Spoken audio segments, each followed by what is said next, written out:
السلام علیکم. سفالگر by Bushra Saeed episode 6. السلام علیکم. سفالگر بائی بشرا سعید ایپیسوڈ 6.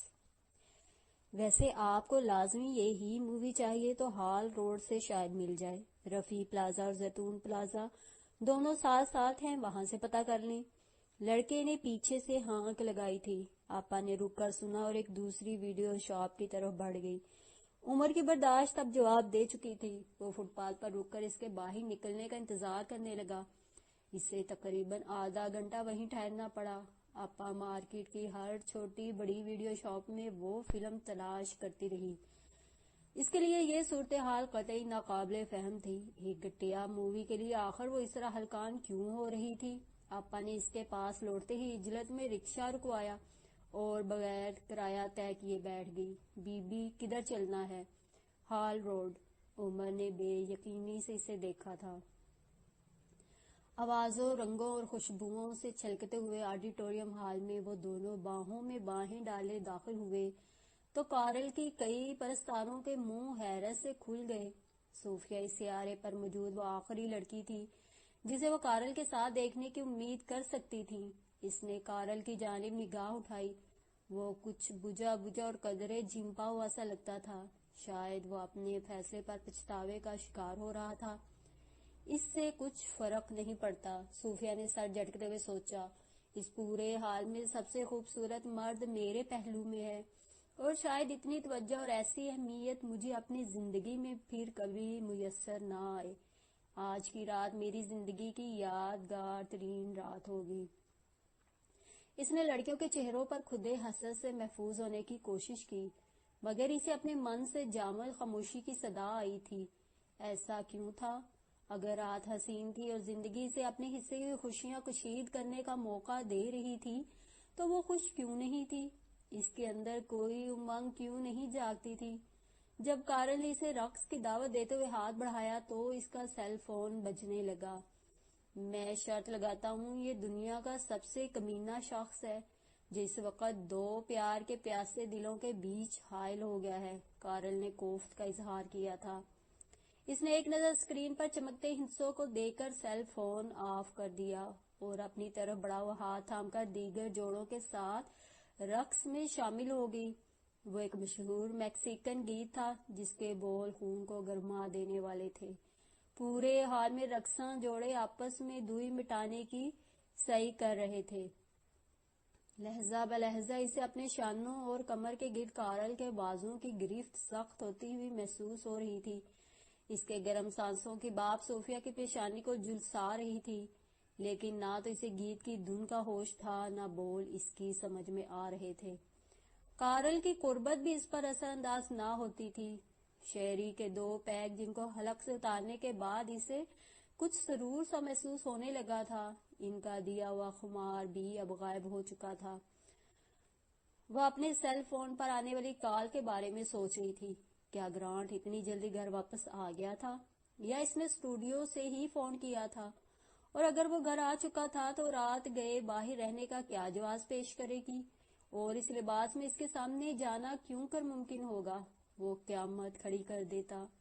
میرے لوٹنے سے قبل وہ سلیپنگ پلز اور شراب کے نشے میں ڈوب کر بے سدھ ہو چکا ہوگا. اس نے خود کو تسلی دی اور کارل کے تھرکتے قدموں کے ساتھ قدم ملانے کی کوشش کی. لیکن دروازہ تو اسے ہی کھولنا ہوگا اور مجھے ڈھونڈتا ہوا یہاں آ گیا تو؟ وہ لے سے بچھڑنے لگی تھی اور اس کے پاؤں الٹے سیدھے پڑ رہے تھے. ضروری نہیں کہ وہ واپس ہی آ گیا ہو، اور اگر آ بھی گیا ہے تو اسے کیسے پتا چل سکتا ہے کہ میں یہاں ہوں؟ میبل. اس نے کارل کا پاؤں بری طرح کچل دیا. وہ خاص باختہ ہو رہی تھی. پھر اس کے چاروں اور گونجتی موسیقی تھم گئی. اس کے متحرک پاؤں بھی ساکت ہو گئے تھے. کیا وہ کوئی دوسرا گیت لگانے والے تھے؟ اس نے حال میں چھائے ہوئے سکوت کے غیر فطری پن کو محسوس کیا. اس نے کارل کے شانے کی اور سے اسے آتے دیکھا تھا. کیا وہ اشتباہ نظر کا شکار ہوئی تھی؟ لیکن اگر وہ حقیقت نہیں اس کا وہمہ تھا تو موسیقی کیوں رک گئی تھی؟ پھر صوفیہ نے اسے کارل کو گریبان سے پکڑ کر جھنجھوڑتے دیکھا.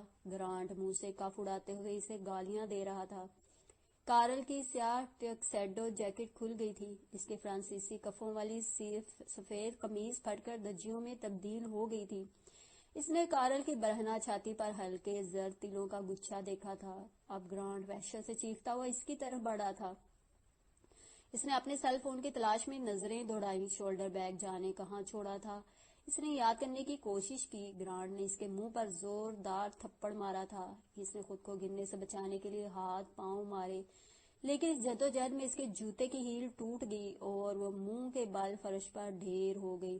اس نے ہونٹوں کے گوشے سے رستے خون کو زبان سے چاٹا اور حلق کی پوری قوت سے چلائی. کوئی پولیس کو بلاؤ، میری مدد کرو، پولیس کو بلاؤ. گرانٹ اس کے سر پر پہنچ کر جھکا اور اس کا بازو گرفت میں لے لیا. ریٹا، تم پاگل ہو گئی ہو. سب کو پھنسواؤ گی کیا؟ جیروم اور گوفی کے پاس کوکین ہے. خبردار پولیس کو نہ بلانا، یہ ان کا ذاتی معاملہ ہے. تم بیچ میں پڑنے کی کوشش نہ کرو. اس نے کسی کو تیز تیز بولتے سنا تھا. گرانٹ اب اسے فرش پر گھسیٹ رہا تھا. تمہاری رگوں میں خون نہیں، گٹر کا غلیظ پانی دوڑا ہے. تم گناہ کرنے سے باز نہیں رہ سکتی. تم بھی اپنی ماں کی طرح بدکار ہو. اسے البا کا مسخ چہرہ یاد آیا اور اس کی پیشانی پر کھرچی ہوئی وہ گالی یاد آئی. تم جہنم کا ایندھن ہو صوفیہ. خدا نے جہنم تم جیسوں کے لیے دہکایا ہے. تم جلو گی، تم قیامت تک جہنم میں جلو گی. قیامت تو شاید آج ہی تھی. پھر وہ کس قیامت کی بات کر رہا تھا؟ وہ جانتی تھی سب اسے ہی دیکھ رہے تھے، لیکن وہ ان میں سے کسی ایک کو بھی نہیں دیکھ سکتی تھی. آج کے بعد وہ ان لوگوں میں سے کسی کی آنکھوں میں آنکھیں ڈالنے کی ہمت نہیں کر پائے گی. وہ کتنا صحیح سوچ رہی تھی.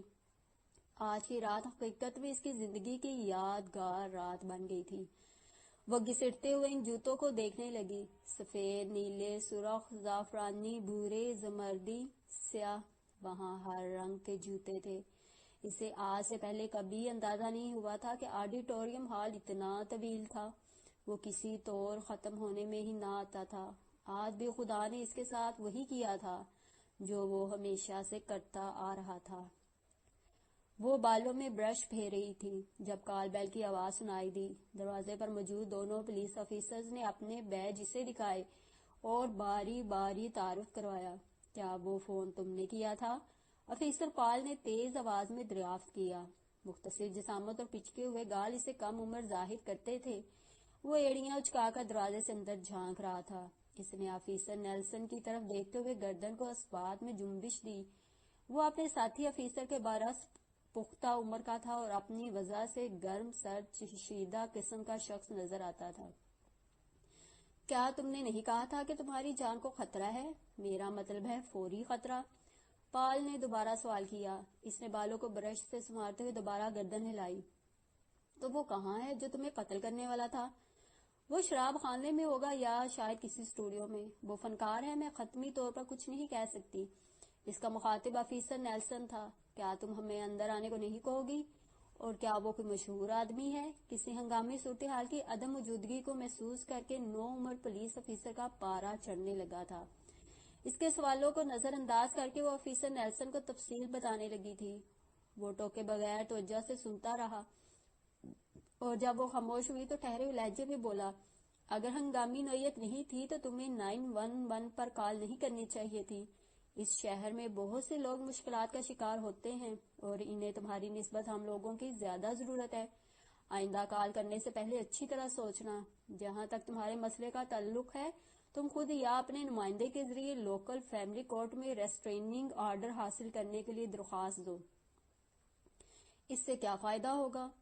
کورٹ TRO یعنی ٹیمپریری ریسٹریننگ آرڈر جاری کر دے گا اور کورٹ پیپرز کی نقل مسٹر گرانٹ کو دے دی جائے گی.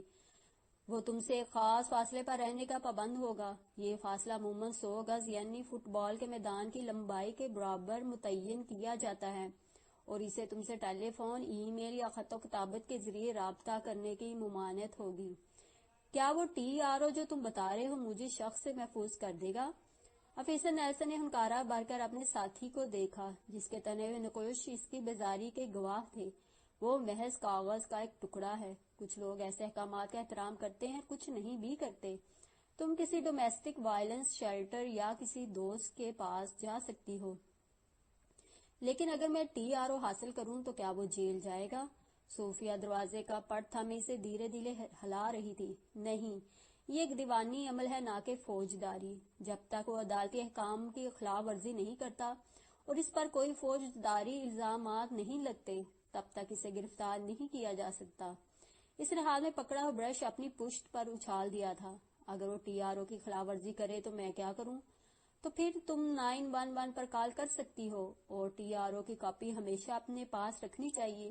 ویسے تو ان کا ریکارڈ کیلیفورنیاز لا انفورسمنٹ ٹیلی کمیونیکیشن سسٹم میں رکھا جاتا ہے، پھر بھی احتیاطاً ایک نقل پاس موجود ہونی چاہیے۔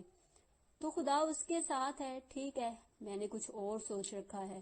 وہ ایک قدم پیچھے ہٹی۔ دروازہ اتنا اچانک اور اس زور سے بند ہوا تھا کہ آفیسر پال کو، جو پنجوں کے بل اچک کر اس کے عقب میں کمرے کے اندر دیکھنے میں کوشاں تھا، اپنا چہرہ زخمی ہونے سے بچانے کے لیے اچھلنا پڑا تھا۔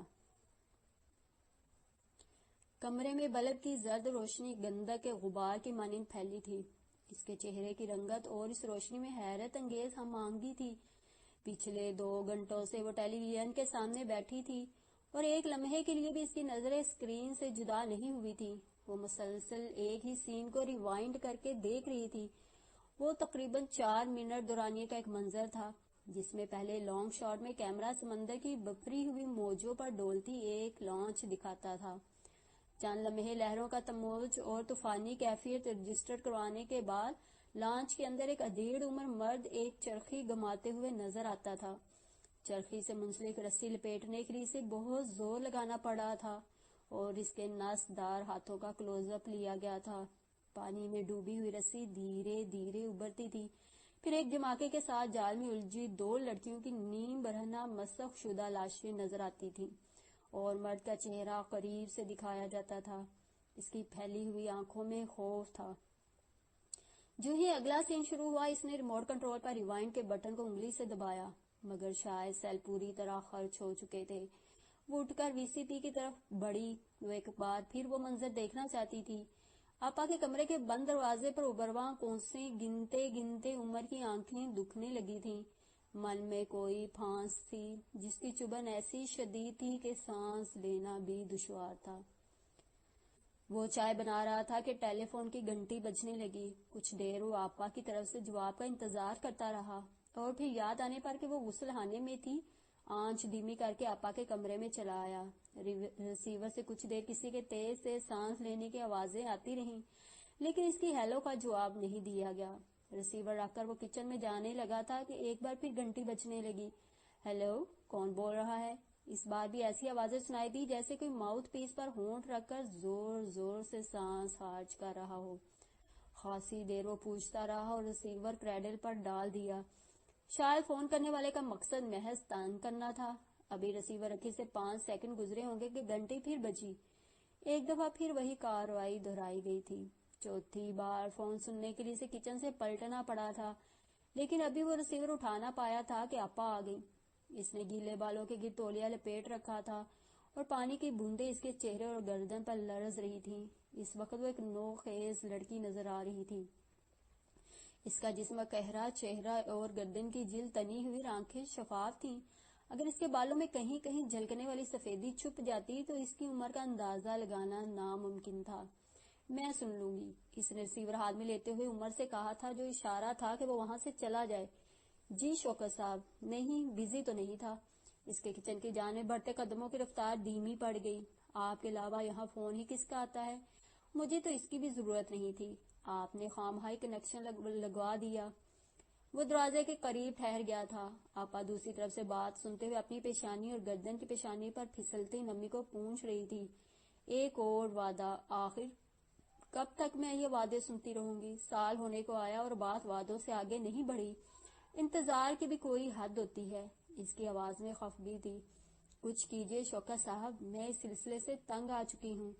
عمر کو چولہے پر دھری پتیلی یاد آئی تھی۔ وہ اجرا زدہ قدموں سے کچن میں پہنچا، لیکن اسے دیر ہو چکی تھی۔ تمام چائے پتیلی کے کناروں سے ابل کر چولہے پر بہہ گئی تھی اور خالی پتیلی آگ کی لپیٹوں سے جھلس رہی تھی۔ عمر، آپا نے اپنے کمرے سے آواز دی۔ اس کا ہاتھ جل گیا۔ پتیلی اتارتے ہوئے وہ کپڑا ہاتھ پر لپیٹنا بھول گیا تھا اور ننگے ہاتھ سے دہکتی ہوئی دھات کو چھو لیا تھا۔ جی آپا، اس نے وہ جلی ہوئی انگلیاں ہونٹوں میں دبا لی. آج تم میرے ساتھ چرچ جاؤ گے اور میں تمہارا انکار نہیں سنوں گی. وہ بولتے ہوئے کچن کے دروازے تک آ گئی. دریا میں اترو گے تو تیرنا سیکھو گے. کنارے پر بیٹھے سوچتے رہنے سے تمہارے اندیشے بڑھتے جائیں گے. میرے لیے وہاں کچھ نہیں ہے. میں نہیں جاؤں گا. جلن کا احساس بڑھتا جا رہا تھا. میں تمہیں اپنی مامتا سے مجبور ہو کر نہیں لائی عمر. جہاں میں نے اتنے سال تمہارے بغیر گزار دیے کچھ اور بھی گزار سکتی تھی.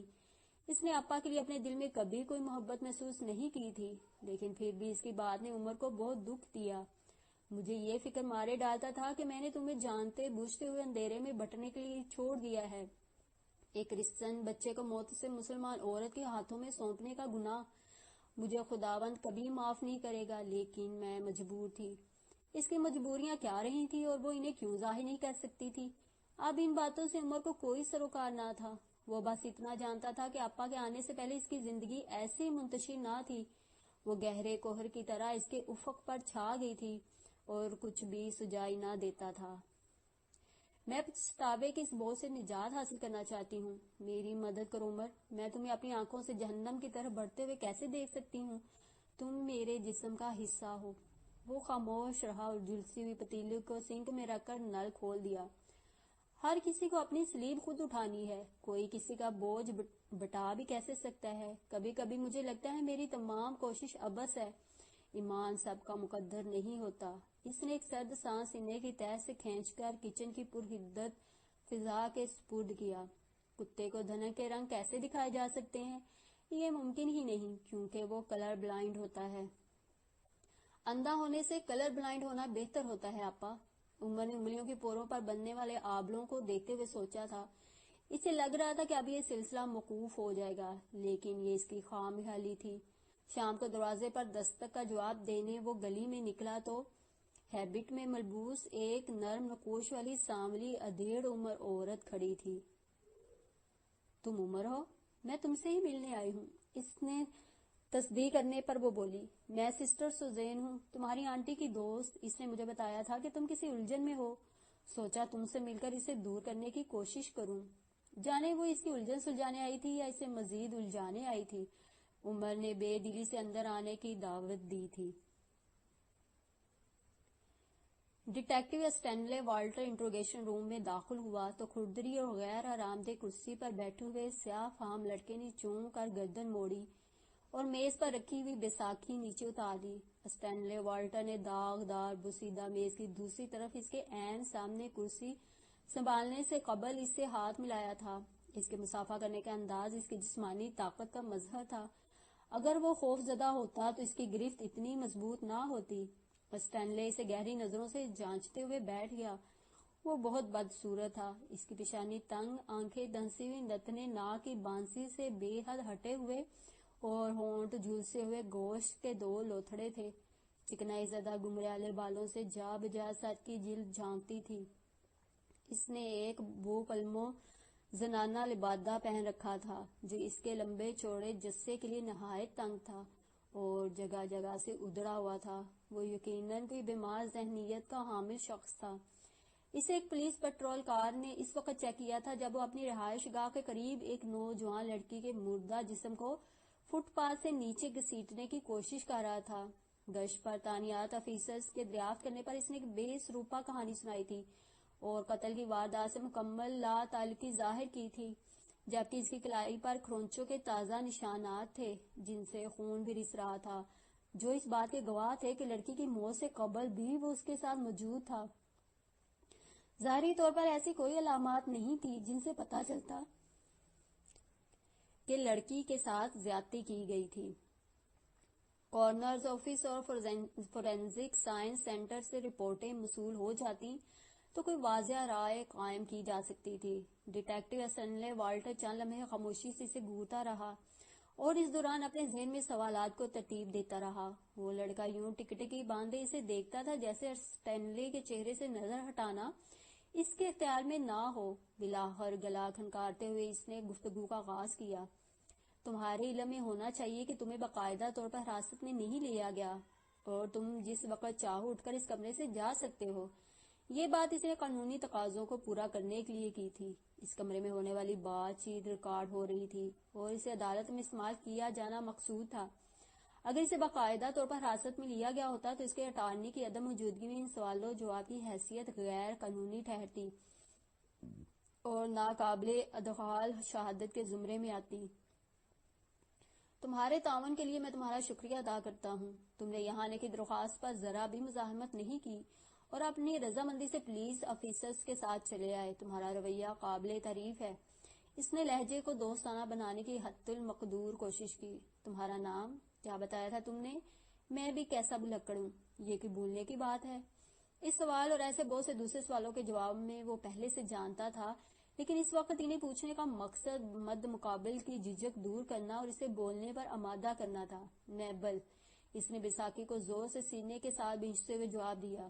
یہ تو لڑکیوں والا نام ہے، میں تمہارا نام پوچھ رہا ہوں۔ نہیں، میرا نام میبل ہے، یہی میرا نام ہے، میبل، میں میبل ہوں۔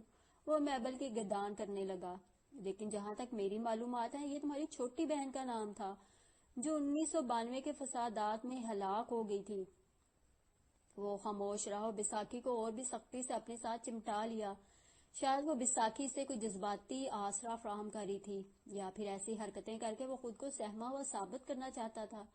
اگر تم برا نہ مانو تو میں تمہیں ٹوبی گریگ کہہ کر پکاروں؟ میرا مطلب ہے جو تمہارا نام تمہارے والدین نے رکھا تھا۔ وہ ساکت پلکوں کے ساتھ اسٹینلے کو گھورتا رہا۔ ٹوبی گریگ، تم انتھونی جڈ کے گیراج میں کب سے کام کر رہے ہو؟ 4 سال سے۔ تمہارے کام کی نوعیت کیا ہے؟ میں کیش رجسٹر مینٹین کرتا ہوں۔ یہ تو بہت ہوشیاری کا کام ہے۔ انتھونی نے تمہیں یہ ملازمت کیوں دی؟ اس لیے پوچھ رہا ہے کہ تم ذرا مختلف ہو نا۔ وہ میرا انکل ہے۔ تم انتھونی کے گھر میں کیوں نہیں رہتے؟ تنہا کیوں رہتے ہو؟ میں تنہا ہوں ٹوبی، مجھے معلوم ہے تم ایک قانون پسند شہری ہو اور میں دل سے تمہاری قدر کرتا ہوں۔ وہ لوکل کریمنل ڈیٹا بیس کو کھنگال چکا تھا اور ٹوبی گریگ کا کوئی سابقانہ مجرمانہ ریکارڈ اسے نہیں ملا تھا۔ جانے سے قبل ٹوبی نے کوئی جرم ہی نہیں کیا تھا، یا اب تک وہ قانون کی نظروں سے بچا رہا تھا۔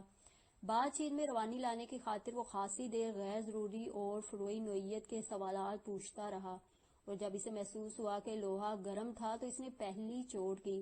تمہاری کلائی پر زخم کیسے آئے؟ وہ ہاتھ سے اپنی کلائی ٹٹولنے لگا تھا۔ مجھے درد ہو رہا ہے۔ تم مقتولہ کو کب سے جانتے تھے؟ وہ چپ رہا۔ تم اسے پسند کرتے تھے؟ اس کے ہونٹ سختی سے آپس میں پیوست تھے۔ کیا اس نے تمہاری دل آزاری کی تھی؟ وہ گونگا بہرا بنا بیٹھا تھا۔ تم نے اسے وہیں کیوں نہیں چھوڑ دیا؟ تم اس کی لاش کے ساتھ کیا کرنے والے تھے؟ یہ سوچ کر اسے کراہیت آنے لگی کہ ٹوبی شاید نیکروفائل، ایک نفسیاتی عارضہ جس کا مریض لاشوں میں جنسی کشش محسوس کرتا ہے، تھا۔ تمہیں لاشیں اچھی لگتی ہیں؟ ان پر حکمرانی کرنا؟ وہ تمہارا کوئی حکم ماننے سے انکار نہیں کر سکتی۔ میں چلا جاؤں؟ وہ کرسی میں کسمسانے لگا۔ چند بے ضرر سوالات کا جواب دینے میں حرج ہی کیا ہے؟ تم اپنا ارادہ بدلو تو مجھے خوشی ہوگی، اسٹینلے نے دھیمے مگر تنبیہی لہجے میں کہا۔ اسٹینلے چند منٹ خاموش بیٹھ کر اسے دیکھتا رہا۔ اس کا مقصد ٹوبی کو سوچنے کی مہلت دینا تھا۔ آخرکار اس نے ایک سرگوشی کی۔ اس کے جوتے۔ ایک بار پھر اس نے وہ بے تکی کہانی سنانی شروع کر دی جو وہ پہلے بھی بیان کر چکا تھا۔ مقتولہ نے ایک مہنگے برانڈ کے نئے جوتے پہن رکھے تھے اور ٹوبی کی کہانی کرمزی رنگت کے ان جوتوں کے گرد گھومتی تھی۔ اسٹینلے نے ایک طویل سانس بھری اور اٹھ کر اس کے پشت پر آ گیا۔ یہ اسے ہراساں کرنے کا ایک نفسیاتی حربہ تھا۔ جب اس نے ٹوبی کے کندھوں پر ہاتھ رکھے تو وہ چہرہ اٹھا کر اسے دیکھنے لگا۔ اب وہ رو رہا تھا اور اس زاویے سے اور بھی بدصورت نظر آتا تھا۔ اسٹینلے کو اس شعبے میں کام کرتے ہوئے 10 برس سے اوپر ہو چکے تھے۔ اسے چہرے پڑھنے میں ملکہ حاصل ہو چکا تھا۔ سسپیکٹ کی ایک چشم سے وہ سچ جھوٹ کا پتہ چلا لیا کرتا تھا، لیکن جانے کیا بات تھی کہ ٹوبی کے بارے میں کوئی رائے قائم کرنے کے سلسلے میں وہ دگدھا نے پھنسا تھا۔ اس میں تمام تر بدصورتی اور اس سے منسوب جرم کی تفصیلات جاننے کے باوجود وہ دل میں اس کے لیے نفرت محسوس نہیں کر رہا تھا۔ وہ اسے تسلی دینے کے انداز میں اس کے کندھوں کو ہولے ہولے تھپکنے لگا۔ روتے ہوئے اس کی ناک سے رینٹ اور منہ سے رال بہنے لگی تھی۔ ان لمحات میں وہ کیسا مکروہ دکھائی دیتا تھا۔ اسے دیکھتے ہوئے اسٹینلے کو بیکنگ کلے کا وہ کھلونا یاد آ گیا جو اس کی 7 سالہ بیٹی نے بڑی لگن سے بنایا تھا، لیکن پھر نادانستگی میں اس کے اپنے ہی پاؤں تلے دب کر وہ بدحیت ہو گیا تھا۔ ٹوبی نے اشارہ کر کے اسے خود سے قریب ہونے کو کہا، جیسے وہ کوئی راز کی بات بتانا چاہتا ہو۔ ہاں بولو، شاباش، سچ بول دو ٹوبی، یہ ہم دونوں کے لیے بہتر ہوگا۔ اسٹینلے نیچے نہیں جھکا اور اس کی کمر ہاتھ سے سلانے لگا۔ اس کے لٹکے ہوئے سیاہی مائل ہونٹوں سے سسکاری برآمد ہوئی۔ خدا مجھ سے نفرت کرتا ہے۔ اسٹینلے کو اپنے جسم پر رونگٹے کھڑے ہوتے ہوئے محسوس ہوئے تھے۔ ساری فضا میں برف کے گالے سفید چنگاریوں کی مانند اڑ رہے تھے۔ تیزی سے بہتی ہوا بٹ میں چھپے درندے کی طرح پھنکارتی تھی۔ جس دن کا آغاز آسمان سے اترتی ملائم سفید فواروں سے ہوا تھا، وہ اب طوفان کی اما جگہ بن رہا تھا۔ وہ پولیس آفیسرز کی گرفت سے آزاد ہونے کے لیے بری طرح کسمسا رہا تھا۔ پولیس کار اس سے چند قدم کی دوری پر تھی۔ وہ لوگ کچھ ہی لمحوں بعد اسے ہتھ کھڑی لگا کر اس بھیانک نظر آنے والے مشینی عفریت کے اندر دھکیلنے والے تھے، اور وہ کوئی گاڑی نہ تھی، وہ اس کا تابوت تھا جس میں بند کر کے وہ اسے گورستان لے جانے کے لیے آئے تھے۔ اس کی تمام خواہشوں کو اس کے ساتھ ہی دفن کرنے کا فیصلہ کیا گیا تھا۔ ریاست میں مائنرز کے لیے کیا قوانین رائج تھے وہ نہیں جانتا تھا، مگر اس بات میں کوئی شک نہیں تھا کہ ابراہیم کو قتل کرنے کی پاداش میں سے ہر اس خوشی سے محروم کر دیا جائے گا جس کا وہ ہمیشہ سے متمنی تھا۔ وہ چند قدم اسے ہالی ووڈ سے برسوں کی دوری پر لے جا رہا تھا۔ انہی چند لمحوں میں اسے کوئی فیصلہ کرنا تھا۔ اس کا ذہن تیزی سے کام کر رہا تھا۔ ان میں سے ایک افیسر اسے چھوڑ کر آگے بڑھا اور کار کے ریڈیو پر آنے والی کسی کال کا جواب دینے لگا۔ تبھی احمد نے طے کر لیا کہ اسے کیا کرنا تھا۔ فیصلہ کرتے ہی انڈرینالائن کی وجہ سے اس کے ہاتھ پاؤں کانپنے لگے تھے۔ اچانک اس نے اپنے قریب موجود افیسر کے ہولسٹر میں لگی گن پر جھپٹا مارا اور اچھل کر دور جا کھڑا ہوا۔ چلو تم دونوں گاڑی سے دور ہو جاؤ، اپنے ہاتھ اوپر اٹھا لو، اس نے ریوالور ان پر تان کر چیختے ہوئے کہا۔ وہ دونوں اس رفتار پر ہکا بکا رہ گئے اور اپنی اپنی جگہ پر ساکت کھڑے تھے۔ بھاری جسامت والے نے جو گاڑی کے قریب تھا سنبھلنے میں پہل کی اور اونچی آواز میں بولا، دیکھو میری بات سنو، تم بہت بڑی غلطی کر رہے ہو، اپنے لیے اور بھی پیچیدگی پیدا کر رہے ہو۔ یہ گن مجھے دے دو، یہ لوڈڈ ہے۔ احمد دیکھ رہا تھا کہ اس نے اب تک ریڈیو کا مائک ہاتھ میں دبا رکھا تھا۔ بکواس بند کرو، تم سے جو کہا ہے وہ کرو، کار سے دور ہٹو اور اپنی گن نکال کر میری طرف پھینکو۔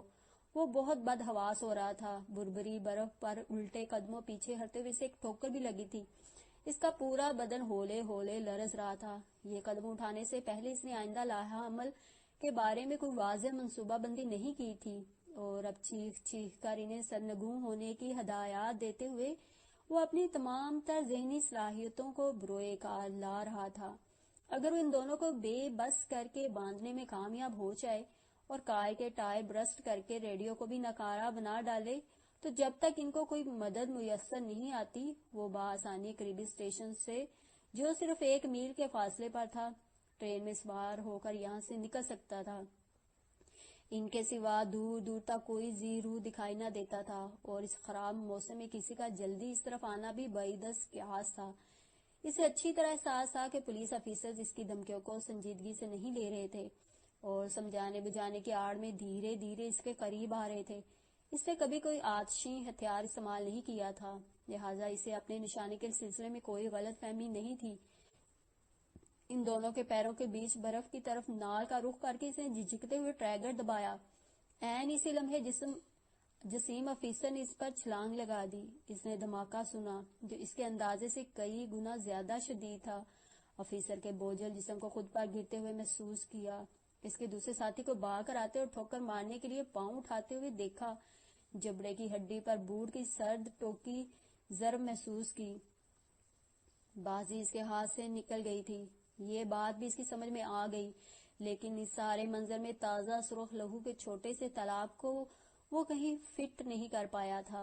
اجلی سفید برف پر پھیل کر جمتا ہوا گاڑھا سرخ لہو کیسا عجیب دکھائی دیتا تھا۔ پولیس اسٹیشن کے بکنگ روم میں اسے بک کیا جا رہا تھا تو وہ خواب کسی کیفیت میں تھا۔ اس نے ایک نظر بھی اس آدمی کا چہرہ نہیں دیکھا جس نے اس کے فنگر پرنٹس لیے تھے۔ مگ شاٹس جو کہ فوٹوگرافک پورٹریٹ جو کسی کو گرفتار کرنے کے بعد لی جاتی ہے، اتارتے ہوئے ایک سیاہ تختی جس پر سفید حروف میں کچھ لکھا تھا اس کے ہاتھ میں تھما دی گئی۔ اس نے ایک بار بھی ان مندرجات کو پڑھنے کی کوشش نہیں کی۔ زندگی میں یہ پہلی تصویر تھی جسے کھینچنے سے پہلے اسے مسکرانے کے لیے نہیں کہا گیا تھا، اور وہ سوچ رہا تھا کہ مگ شاٹس کے لیے مسکرانا معیوب ہوگا یا نہیں۔ مردہ ابراہیم اس کے راستے کا پتھر نہیں بنا تھا، بلکہ مونا سٹوکر کی ایک غلطی نے اس کی راہ کھوٹی کی تھی۔ مونا نے زہر کھا کر اپنی جان لینے کی کوشش کی تھی، لیکن شاید زہر کا انتخاب کرنے میں اس نے کچھ بے احتیاطی برتی تھی اور اسی بنا پر 16 گھنٹے ہسپتال میں تڑپنے رہنے کے باوجود مرنے میں کامیاب نہیں ہو سکی تھی۔ لیکن یہ وہ غلطی نہیں تھی جس کا خمیازہ احمد کو بھگتنا پڑا تھا۔ دراصل خودکشی کرنے سے قبل اس نے خط فادر الیگزینڈر کے نام تحریر کیا تھا اور اسی خط سے یہ تمام سلسلہ شروع ہوا تھا۔ اس کے اٹارنی کا نام ولسن آرنو تھا اور وہ قریباً 45 سال کا خوش لباس اور ذہین آدمی تھا۔ اس سے مل کر احمد کو کچھ امیدیں بندھی کہ وہ کوئی راستہ نکال لے گا، مگر دوسری ملاقات میں ولسن نے اسے غلط ثابت کر دیا۔ میری سمجھ میں نہیں آ رہا کہ تم زیادہ بے وقوف ہو یا زیادہ بدقسمت۔ مونا نے تم پر ریپ کا الزام لگایا تو یہ کوئی ایسی سنگین صورتحال نہیں تھی، اس کا طبی معائنہ بر وقت نہیں ہوا اور اتنے دن گزر جانے کے بعد تمام مادی شہادتیں ویسے ہی ضائع ہو چکی ہیں، کوئی عینی گواہ نہیں ہے۔ اس الزام کو ثابت کرنا قریب ناممکن ہے اور مونا جس قسم کی عورت ہے وہ عدالتی کارروائی کا دباؤ برداشت ہی نہیں کر سکتی۔ ریپ کیسز میں جس طرح کے سوالات اور جرح کی جاتی ہے، ایسی کمزور اعصاب والی عورتوں کے لیے اس کا تصور بھی روح فرسا ہوتا ہے۔ مجھے پوری امید ہے کہ میں فادر الیگزینڈر کو آؤٹ آف کورٹ سیٹلمنٹ کے لیے آمادہ کر لوں گا، اور اگر ایسا نہ بھی ہوا تو تمہیں کنوکٹ کر دیا گیا، جس کا میرے تجربے کی روشنی میں بہت کم امکان ہے، تو بھی پہلی بار جرم کرنے والوں کے لیے عدالت کا رویہ نرم ہوتا ہے، اور پھر تم مائنر ہو۔ احمد اپنی نادانی اور اجلت پر دل میں خود کو ملامت کر رہا تھا۔ اس نے خود سے یہ کیوں فرض کر لیا کہ اسے ابراہیم کے قتل کے جرم میں گرفتار کیا جا رہا تھا، اور اب اسے یاد آیا تھا کہ پولیس آفیسر جسے کار میں بیٹھنے پر آمادہ کرتے ہوئے کچھ بتانے کی کوشش بھی کر رہے تھے، لیکن تب وہ اتنا خوف زدہ تھا کہ کچھ سننے اور سمجھنے پر تیار ہی نہیں تھا۔ ولسن آرنو کی زبان سے نکلنے والے الفاظ اس کے اندر موہوم سی امید جگانے لگے تھے، لیکن اسے یہ بھی معلوم تھا کہ ولسن کی بات ابھی تمام نہیں ہوئی تھی۔ اب یہ مونا سٹوکر والا معاملہ تو ثانوی حیثیت اختیار کر چکا ہے۔ آفیسر براؤن پر گولی چلا کر تم نے اپنے لیے بڑی مشکلات پیدا کر لی ہیں۔ میں تمہیں کوئی جھوٹی تسلی دے کر غلط امید نہیں دلانا چاہتا، مجھے خدشہ ہے کہ تمہیں لمبے عرصے کے لیے جیل جانا ہوگا۔ احمد نے اس کے چہرے سے نظریں ہٹا لی۔ وہ زیر لب کچھ بولنے لگا تھا۔ اگر تم دعا مانگ رہے ہو تو اپنے لیے نہیں، براؤن کے لیے مانگو، وہ اب تک ہوش میں نہیں آیا ہے، اور وہ بچ بھی گیا تو شاید فیلڈ ورک کے قابل نہ رہے۔ اب احمد اس کی بات بھی نہیں سن رہا تھا۔ اب نہیں کروں گا، دوبارہ کبھی نہیں، اب میں تجھے کبھی ناراض نہیں کروں گا، مجھے معاف کر دے، ایک بار مجھ سے راضی ہو جا، میں پھر تجھے خفا نہیں ہونے دوں گا۔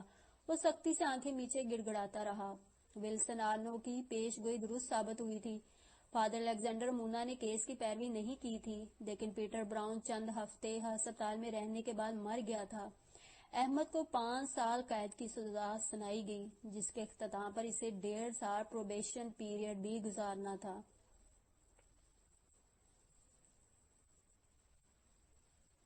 سزا کا ابتدائی حصہ اس نے ایک جوینائل کریکشنل فیسلٹی میں گزارا اور بلوغت کی عمر کو پہنچنے پر اسے اسٹیٹ پریزن میں منتقل کر دیا گیا۔ اس کی زندگی میں بس اتنی ہی تبدیلی آئی اور باہر کی دنیا میں تغیرات کی موجیں اٹھتی رہیں۔ خلا میں چلنے سے آگے بڑھ کر انسان نے چاند پر قدم رکھ دیا۔ اپالو اور نیل آرمسٹرانگ گویا عریبین نائٹ کے کسی محیر العقل قصے کے جز تھے۔ ہائیڈروجن بموں اور گائیڈڈ میزائل کروز کا ذکر روزمرہ استعمال کی اشیاء کی طرح ہونے لگا۔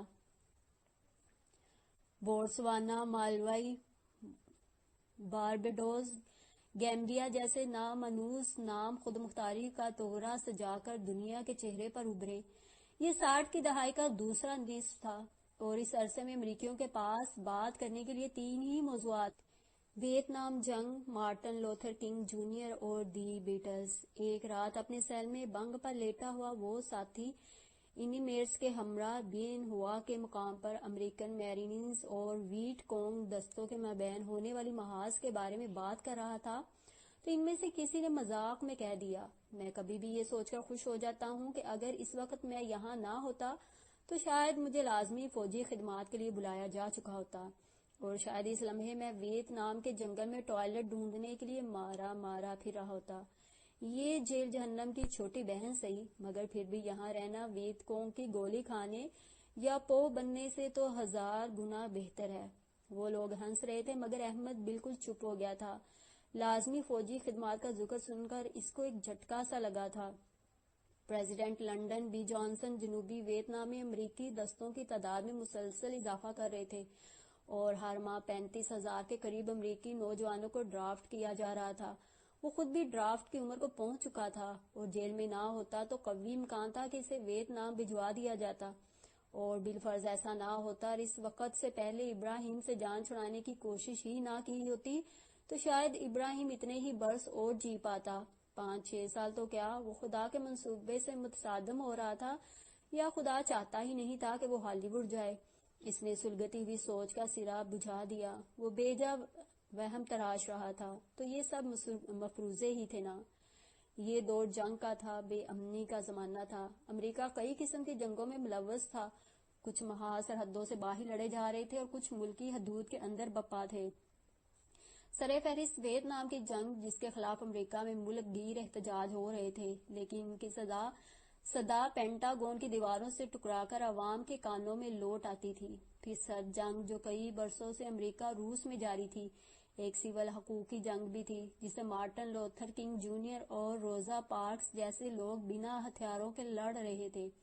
ان سب کے علاوہ نسلی فسادات کی آگ تھی جو وارس، ملواکی، ڈیٹروئٹ، ہارلم میں بڑکی اور بہت کچھ خاکستر کر دیا۔ اس پرآشوب دور میں بھی ہالی ووڈ نے محبت اور خوبصورتی پر سے انسانوں کا ایمان اٹھنے نہیں دیا اور دنیا کو Mary Poppins, My Fair Lady, Oliver, Man of All Season جیسے تحفے دیے۔ پنیا نے رائٹنگ ٹیبل پر رکھے کانچ کے ڈبے کو دیکھا اور وہ اسے پہلے سے زیادہ اچھا لگا۔ اس کے بناوٹ میں نہایت عمدگی تھی۔ کانچ کی دیواریں بالکل شفاف تھیں۔ یہ اسے گرانٹ نے خرید کر دیا تھا۔ سن سیٹ بلیورڈ پر گھومتے ہوئے وہ بلا ارادہ ہی ایک کوشک نما عمارت میں گھس گئے تھے۔ اندر انواع قسم کی اشیاء شو کیسز اور کاؤنٹرز پر زیر نمائش تھیں۔ ایک حصہ والٹ ڈزنی کی فیری ٹیلز اور کامک کریکٹرز کے لیے مختص تھا اور وہیں پنیا کو سب سے زیادہ دلچسپ لگا تھا۔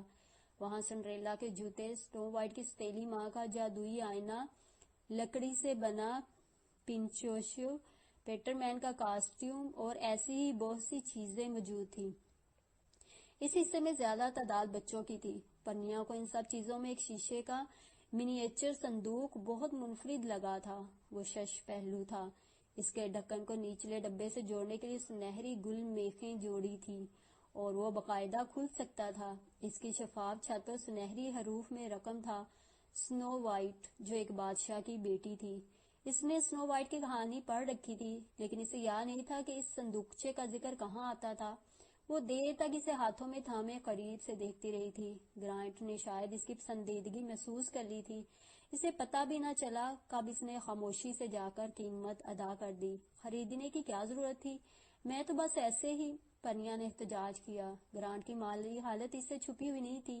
اس نے جواب میں محض مسکرا کر کندھے جھکا دیے تھے۔ لیکن فیری ٹیل میں ایسے کسی ڈبے کا تذکرہ تو نہیں تھا۔ جب سنو وائٹ زہریلا سیب کھا کر ابدی نیند سو جاتی ہے تو 7 بونے اسے کانچ کے تابوت میں لٹا کر جنگل میں چھوڑ آتے ہیں۔ وہ توہم پرست نہیں تھی، پھر بھی تابوت کا سن کر اسے کچھ عجیب سا محسوس ہوا تھا اور اس وقت وہ اسے اپنے سامنے رکھے سوچ رہی تھی کہ گرانٹ کے اس تحفے کا کیا مصرف ہونا چاہیے۔ کچھ خیال آنے پر مسکراہٹ اس کے ہونٹوں پر بکھری۔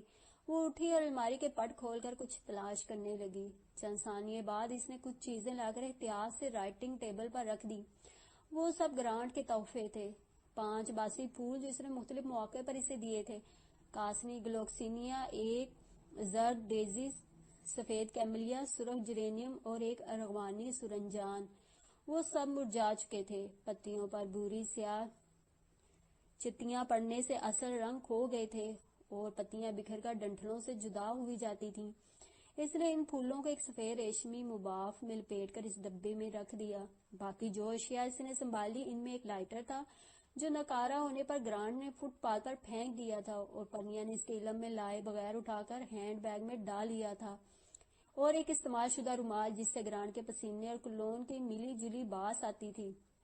سگریٹ کا اب جلا ٹوٹا جس میں اس کی سانسیں رچی تھیں. اگر اس کے پاس کوئی ذریعہ ہوتا تو وہ اپنے دائیں ہاتھ کی ہتھیلی کو بھی محفوظ کر لیتی جس پر پاک میں گرانٹ نے اپنا نام اور فون نمبر لکھا تھا اور جہاں اس کے بدن پر لمس کا پہلا چاند کھلا تھا.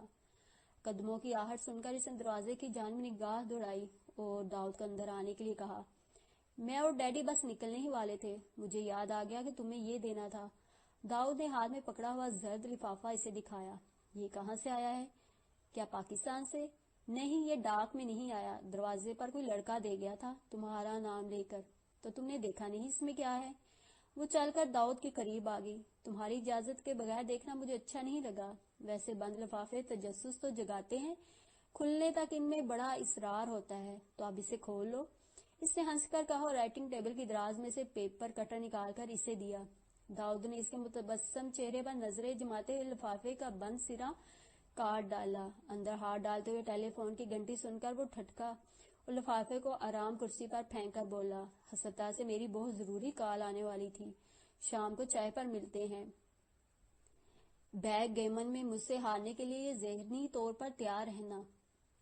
اس کے جانے کے بعد پنیا نے وہ لفافہ اٹھایا. وہ بالکل سادہ تھا. اس پر کوئی تحریر نہ تھی اور اندر موجود کاغذوں کا پلندہ باہر کھینچ لیا.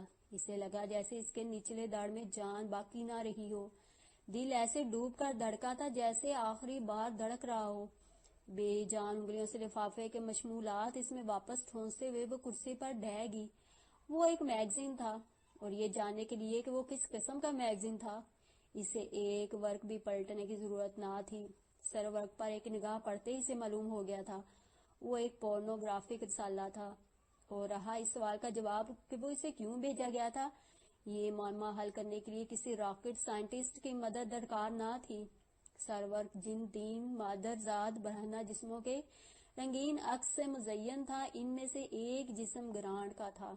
کچھ دیر پہلے وہ لفافہ داؤد کے ہاتھوں میں تھا اور وہ اسے دیکھنے سے چند ساعت کی دوری پر تھا. اگر وہ ٹیلی فون سننے نہ جاتا تو اس سے آگے سوچنا اس کے اختیار میں نہ تھا. اس کا دماغ معاف ہو چکا تھا. چاچی کس وقت اندر آئی اسے بالکل بھی خبر نہ ہو سکی. اس کے پکارنے پر وہ خالی خالی نظروں سے اس کا منہ تکنے لگی تھی. تم ٹھیک تو ہو؟ کتنی زرد لگ رہی ہو. بولو کیا بات ہے. پنیا نے اس کے سوال کا جواب نہ دیا اور نظروں کے سامنے کسی زہریلے سام کی طرح کل بلاتے ہوئے لفافے کو اٹھا کر سرحد سے قریب رکھی شیشے کی صندوقچی میں بند کر دیا. تبھی اس کے ذہن کے کسی گوشے میں یہ بات نہ تھی کہ وہ اپنے ہاتھوں سے اپنی موت کو اس بلوری تابوت میں سنبھال رہی تھی. کئی بے خواب راتیں گزارنے کے باعث اس کی آنکھیں سرخ اور سر پتھر کی مانند بوجھل ہو رہا تھا. اس تمام عرصے میں ایک پل کے لیے بھی وہ میگزین اس کے ذہن سے محو نہیں ہوا تھا. سوچ سوچ کر اس کا دماغ شل ہوا جاتا تھا. جب سے گرانٹ اس کی زندگی میں آیا تھا نیند کی اس کی آنکھوں سے ویسے ہی نہیں بنتی تھی. پہروں اس کے تصور میں بیت جاتے تھے. ہر کروٹ کے ساتھ وہ اسے یاد کرتی. اس کی آنکھیں، اس کا چہرہ، اس کی ہنسی، اس کی باتیں. یہ تسلسل ٹوٹنے ہی نہ پاتا تھا. سونے کے لیے وقت ہی کہاں بچتا تھا اس کے پاس. اب اس زرد لفافے نے اس کی دنیا تہ بالا کر دی تھی. وہ یہ طے کرنے سے قاصر تھی کہ اسے زیادہ صدمہ گرانٹ کے کس عمل کا تھا، اس میگزین کے لیے کام کرنے یا اس سے چھپانے کا. اس نے بے شمار بار ٹیلی فون پر گرانٹ سے رابطہ کرنے کی کوشش کی تھی لیکن اپارٹمنٹ شاید خالی تھا. ہر دفعہ اسے ریکارڈ شدہ پیغام سننے کو ملتا تھا. 3 دن سے وہ اسکول بھی نہیں گئی تھی. گھر میں اس نے طبیعت کی خرابی کا کہہ کر مزید سوالات کی راہ روک دی تھی. داؤد ان دنوں 1 ہفتے کی رخصت پر تھا اور اس کی وجہ سے پنیا کی مشکلات میں اور بھی اضافہ ہو گیا تھا. داؤد کی جانچتی نظروں اور قریبتے ہوئے سوالات کا سامنا کرنے کی سکت اس میں ہرگز نہ تھی. وہ لیونگ روم میں کاؤچ پر نیم دراز قالین کے ملائم ریشوں میں انگلیاں پھیرتے ہوئے گہری سوچ میں مستغرق تھی کہ داؤد نے کسی سے باتیں کرنے کی آواز سن کر چونکی اور اٹھ کر بیٹھ گئی. داؤد کے ساتھ اندر آنے والے شخص کو دیکھ کر دل بے اختیار اپنی چال سے چوک گیا تھا. گرانٹ پہلی دفعہ اس سے ملنے کے لیے گھر آیا تھا. وہ بھوک لا کر کھڑی ہوگی. داؤد ان دونوں کو بیٹھنے کا کہہ کر خود کچن کی طرف چلا گیا تھا. شاید وہ ان کے لیے کچھ پینے کو لانے گیا تھا. گرانٹ نے سر کے بالوں کو ایک سفید داڑیوں والے سیاہ بینڈانا سے ڈانپ رکھا تھا اور اس کے گھنے بالوں کے نچلے سرے کانوں کی لوہوں اور گردن کے آس پاس خم کھا کر مڑ گئے تھے. چند دن کا بڑا ہوا شیو سرمگی غبار کی صورت اس کے گالوں اور تھوڑی پر پھیلا تھا. دائیں کلائی میں اس نے ایک باریک سیاہ چرمی ڈوری لپیٹ رکھی تھی. شاید اس نے پہلے اتنے غور سے کبھی گرانٹ کو نہیں دیکھا تھا، یا شاید آج سے پہلے وہ کبھی اتنا دلکش لگا ہی نہیں تھا. اس لمحے سے پہلے پنیا اس سے ناراض تھی. اس نے سوچ رکھا تھا کہ گرانٹ کے سامنے آتے ہی اس پر برس پڑے گی، اسے برا بلا کہے گی. اس نے ذہن میں جملے بھی ترتیب دے رکھے تھے. اتنی اخلاقی گراوٹ کا میں تصور بھی نہیں کر سکتی تھی. میں تمہیں کیا سمجھتی تھی اور تم کیا نکلے. میرے وہم و گمان میں بھی نہیں تھا کہ تمہاری ذات ایک ایسا گناؤنا پہلو بھی ہو سکتا ہے.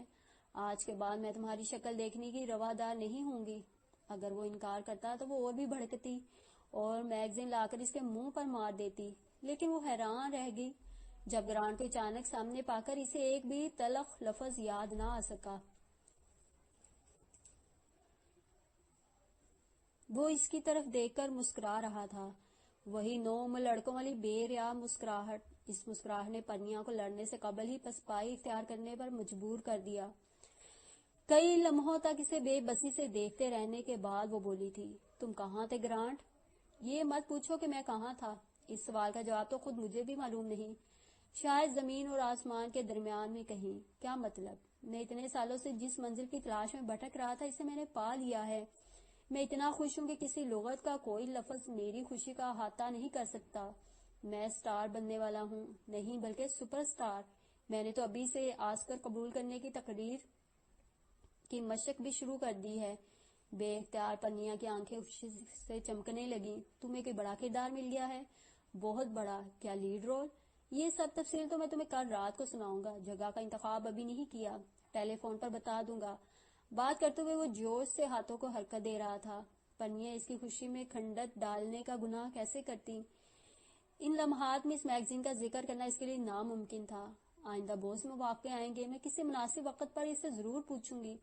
شاید وہ مجبور رہا ہوگا. وہ کئی برسوں سے ہالی ووڈ میں جگہ بنانے کے لیے بند دروازوں سے سر ٹکرا رہا ہے.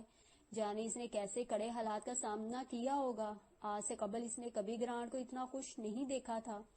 وہ اس موقع پر اسے دکھی نہیں کر سکتی تھی، اور پھر اسے شرمسار کرنے سے بھلا حاصل ہی کیا تھا؟ جو بیت چکا تھا وہ تو لوٹنے سے رہا. وہ میگزین اسے کس نے بھجوایا تھا؟ اس بارے میں اس کے ذہن میں کوئی شائبہ نہ تھا، اور بھیجنے والا اپنا مقصد پا لیتا یہ اسے ہرگز گوارا نہ تھا. گرانٹ لی اس کی محبت کے سامنے اس بات کی حیثیت ایسے ہی ہیچ تھی جیسے خالص سونے کے بت میں ایک کیل ملمہ دار تانبے کی لگا دی جائے. داؤد مشروبہ لے کر آیا اور گرانٹ سے اس کے متعلق چھوٹے چھوٹے سوال کرنے لگا. اس کا انداز چھپتا ہوا تھا. اس نے اپنی ناپسندیدگی چھپانے کی رسمی کوشش بھی نہیں کی تھی. اسے پنیا سے اس کا ملنے کے لیے آنا اچھا نہیں لگا تھا. اس کے لہجے سے ہی عیاں تھا. وہ انتظار کرتی رہی کہ داؤد انہیں کچھ دیر کے لیے تنہا چھوڑ دے، لیکن وہ گرانٹ کے رخصت ہونے تک وہیں جم کر بیٹھا رہا تھا. تم اس ہپی کو کیسے جانتی ہو؟ دروازہ بند کر کے پلٹتے ہوئے داؤد نے پوچھا تھا. وہ ہپی نہیں ہے. اچھا، حلیت سے تو لگ رہا تھا ضرورت سے زیادہ خوش امید ہے. مجھے نہیں لگتا ہالی ووڈ میں اس کا کوئی مستقبل ہے. تم نجومی کب سے ہو گئے ہو داؤد؟ تمہیں اس آرٹ شیٹ سے ہمدردی ہے شاید. وہ آرٹسٹ کو بگاڑ کر بولا تھا. میں تمہیں مہذب سمجھتی تھی. یہ کیا طریقہ ہے کسی کے بارے میں بات کرنے کا؟ اس کا ضبط جواب دینے لگا. تمہیں اس کی بدحالی پر ترس آتا ہے تو چند سکے لٹانے میں کوئی حرج نہیں، لیکن اپنے جذبات کی دولت ضائع کرنے کی غلطی ہرگز نہ کرنا. میری برداشت کو اتنا مت آزماؤ کہ میں تمہاری توہین کرنے پر مجبور ہو جاؤں. اس کی آواز میں ایسی تلخی تھی کہ داؤد اسے دیکھتا رہ گیا.